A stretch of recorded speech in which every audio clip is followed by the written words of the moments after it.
I'm going to present to you now the layout of the Ribdim editor, so you can get to know the tool better and understand where everything is that you'll need to work with later.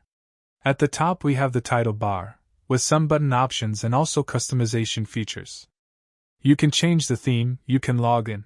I always recommend logging in so you always keep your tool up to date. Here on the left sidebar is where the Object Explorer window for your system will be, for the file you are working on. So all the components, forms, spreadsheets, the ribbon component, all of that will be shown here in this window.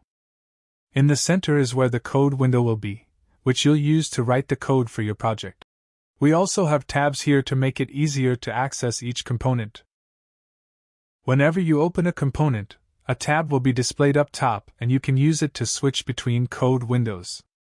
A little further here to the left sidebar, we have the activity bar. Here we have two options. The first is the default one we use to edit code, but there is also the AI synchronization tab, which is a tab used to connect the project with other editors that use artificial intelligence. The purpose here is to build applications without needing to write a single line of code, and this tab is what will allow you to sync that with your Excel file. We also have a mini-map. This mini-map makes it much easier to visualize your project. If there is a syntax error, it becomes very easy to spot from here.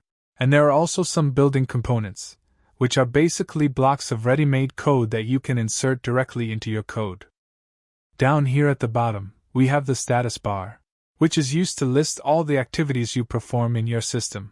So all of that will be listed there in order, and you'll be able to see everything that is being executed in terms of editing within the project you are working on. One thing that is important for you to notice is the following. Here I have a standard module selected, and here now I have a ribbon component. What will you notice? Is that for the ribbon component, the code window will display a different code, which is the XML code that we use to customize the ribbon, create menus, create commands, and also edit the backstage, which is simply that file tab we have inside Excel. We can fully customize that as well. We also have, for the ribbon component, here on the sidebar, a window that will make it easier to access specific components for working with ribbon customization.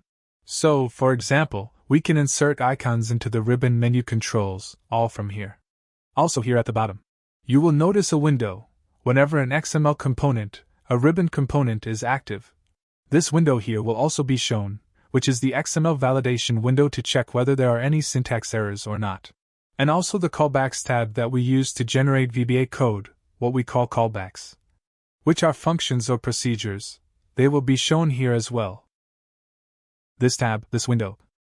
The window is also used to insert VBA code, the callbacks, directly into a standard module, or to create one to receive those callback blocks.